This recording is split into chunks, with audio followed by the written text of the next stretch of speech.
Hi guys, I am Girish Kumar Vaishnav from Icon school Gangapur city. आज से हम संस्कृत 8th क्लास की संस्कृत हम स्टार्ट कर रहे हैं। हमारा डे फर्स्ट और आपकी जो रीडिंग की जो क्लास है, फर्स्ट लेसन की 8th क्लास की रीडिंग की जो क्लास है वो आपको वीडियो लाइब्रेरी के अंदर मिल जाएगी। और क्वेश्चन आंसर की जो क्लास है वो हम स्टार्ट कर रहे हैं आज से। तो देखिए गाइस, फर्स्ट क्वेश्चन है आपका संस्कृत का फर्स्ट चैप्टर का, पाठे दत्तानाम पदानाम स्वर वचनाम कुरुत। पाठे दत्तानाम पदानाम स्वर वचनाम कुरुत अर्थात छात्रों को इस पाठ के जो हिंदी ट्रांसलेट है वो करना है सभी, और अपने माता पिताओं को, सभी छात्रों को इसका हिंदी सारांश अपने माता पिताओं को सुनाना है। इसके बाद में सेकंड क्वेश्चन है, चलो पहले फर्स्ट।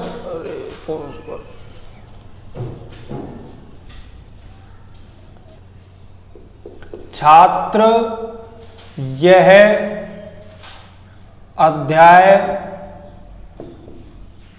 अपने माता व पिता को पढ़कर सुनाना है।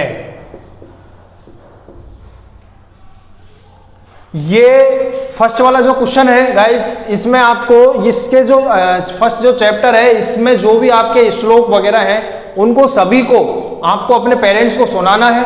उसमें क्या वो चैप्टर कहना चाह रहा है, कभी क्या कहना चाह रहा है, उसको आपके पेरेंट्स को सुनाना है, उनके सामने उनको एक्सप्लेन करना है। फर्स्ट क्वेश्चन स्वर वचनम अर्थात खुद के वचनों में, अर्थात खुद के स्वर में। सेकंड वाले पे आ जाओ, श्लोक अंशेषु रिक्त स्थानानि पूर्यत।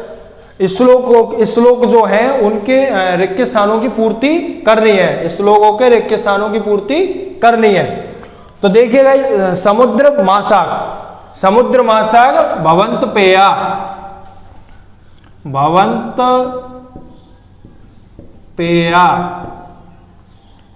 अर्थात नदियों का जो जल है, नदियों का जो जल है वो समुद्र में जाकर जब मिल जाता है तो वो पीने योग्य नहीं होता है। तो यहां भी वही दिया है, समुद्र मासाक भवंत पेया, समुद्रों का जल पीने योग्य नहीं है। सेकंड वाला है वचनम मधुर सूक्त रसम सृजंती। तो इसमें अपन राइट करेंगे श्रुत्वा। क्या राइट करेंगे? श्रुत्वा। श्रुत्वा वचन मधुर सूक्त रसम सृजंती। मधुर वचनों को सुनकर ही, मधुर रस की तरह मानव को मधुर वचनों को सुनकर ही मनुष्य, मधुर वचनों को सुनकर ही मनुष्य मधुर वचनों का उत्पन्न करता है। सृजंती यानी निर्माण करना, उत्पन्न करना।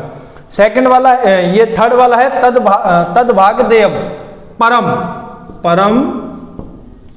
पशुनाम। तद भागदेयम परम पशुनाम अर्थात यह पशुओं का सौभाग्य है कि वह अगर मानव, इसमें आपको चैप्टर में बताया गया है जैसे कि आपके में, मानव अगर घास खाता है तो पशुओं का यह सौभाग्य है कि मानव घास नहीं खाता है। अगर मानव घास खाएगा तो वह पशुओं के लिए क्या बचेगा? कुछ नहीं बचेगा। तो पशुओं का यह सौभाग्य है कि मानव घास नहीं खाता है और वह बिना तिनका खाए हुए भी जीवित है। इसके बाद में आ जाता है विद्याफलम। विद्याफलम में आएगा व्यसनीनम।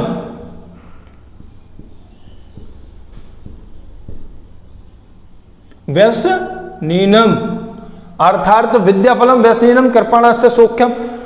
जो बुरी लत वाले व्यक्ति जो होते हैं, विद्याफलम व्यसनीनम कृपणस्य सौख्यम, जो बुरी लत वाले व्यक्ति होते हैं वो उन लोगों को विद्या का सुख, विद्या का फल का सुख कभी भी जीवन में प्राप्त नहीं हो सकता है, क्योंकि उनकी जो लतें होती हैं, उनकी जो आदतें होती हैं वो बहुत बेकार होती हैं। उसी के कारण उनको कभी भी विद्या का फल नहीं प्राप्त हो सकता है।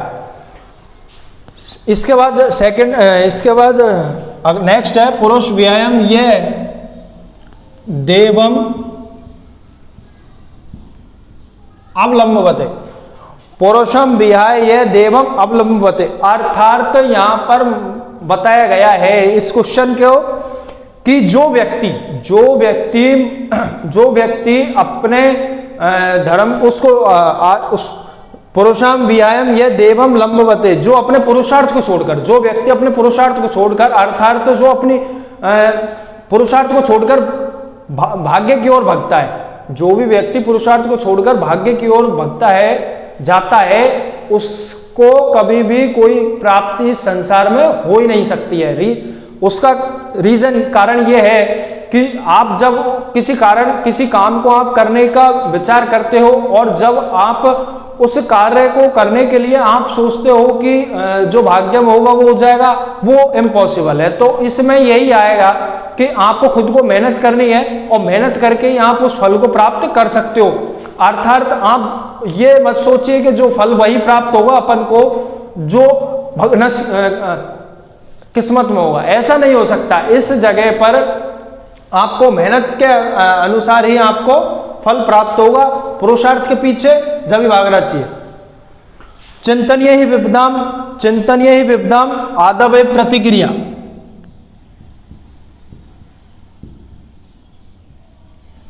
चिंतनीय ही विपदाम आदव प्रतिक्रिया, अर्थात विपदा आने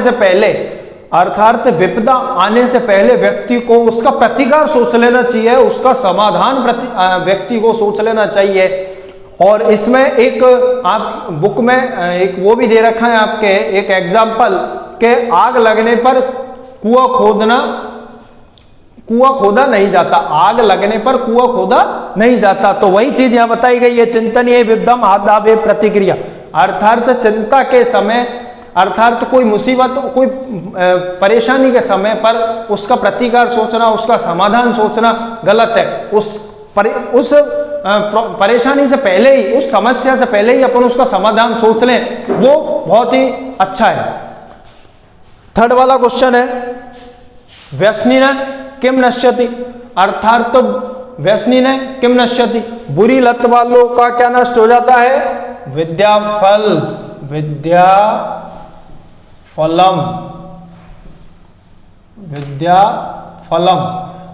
नष्ट हो जाता है। क्या नष्ट हो जाता है? विद्या फल। समझ में आ रहा है? कोई प्रॉब्लम? ओके।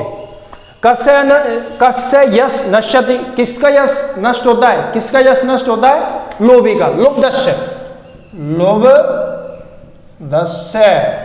लोभी का यश नष्ट हो जाता है, क्योंकि व्यक्ति क्या करता है? व्यक्ति लोभ करता है। अगर व्यक्ति लोभ करेगा तो यश का मतलब ये होता है जो उसकी समाज के प्रति जो उसकी रूपरेखा है वो सारी उसकी नष्ट हो जाती है। उसका कारण ये है कि समाज में उसको कोई भी व्यक्ति फिर बातचीत नहीं मानता है, नहीं उससे बातचीत करेगा, तो उसका यश नष्ट हो जाता है, वो कहीं को व्यवहार बनाने लायक व्यक्ति नहीं रह पाता है। मधुमक्षिका किम जन्यति, मधुमक्षिका किम जन्यति, तो इसमें आ जाएगा मधुमक्खी क्या उत्पन्न करती है, किसका निर्माण करती है मधुमक्खी? तो इसमें आ जाएगा शहद। मधुमक्खी किसका निर्माण करती है? शहद। माधुर्य। इसके बाद में नेक्स्ट क्वेश्चन है, मधुर सूक्त रसम के सृजंती, मधुर सूक्त रसम के सृजंती, मधुर सूक्त रस की कौन निर्माण करते हैं? अर्थात मीठे वचनों का। मधुर सूक्त रसम के सृजंती, मीठे वचनों का, मीठे वाणी का, शहद की तरह। यहाँ उससे यहाँ बताया गया, उसी के माध्यम से यहाँ कवि ने बताया गया है, मधुर वचनों को का निर्माण कौन करता है? तो इसमें आएगा गाइस संत है। अर्थात जो साधु लोग होते हैं, संत जो लोग होते हैं, वो कटु वचनों को, संत जो लोग होते हैं वो कटु वचनों को भी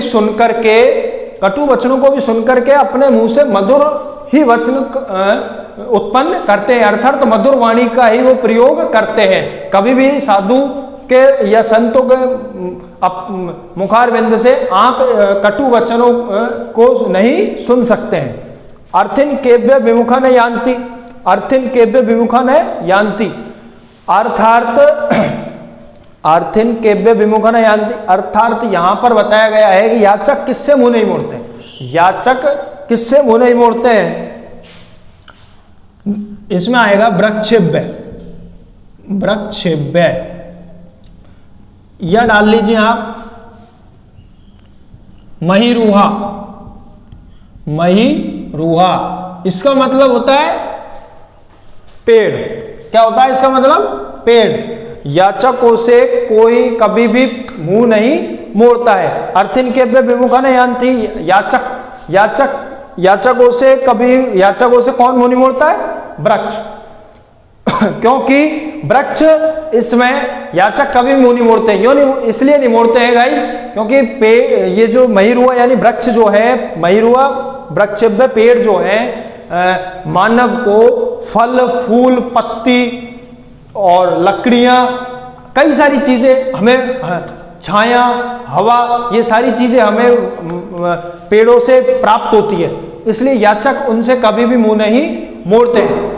और गाइज आप लोगों को ये वर्क एक अलग से नोटबुक बनानी है, संस्कृत की नोटबुक बना करके उसमें ये सारा वर्क आपको राइट करना है। राइट करने के बाद उसका एक फोटो कैप्चर करना है। फोटो जो कैप्चर करोगे उसे फिर हमें होम असाइनमेंट में आपको स्कूल में भेजना है। Okay guys, thank you.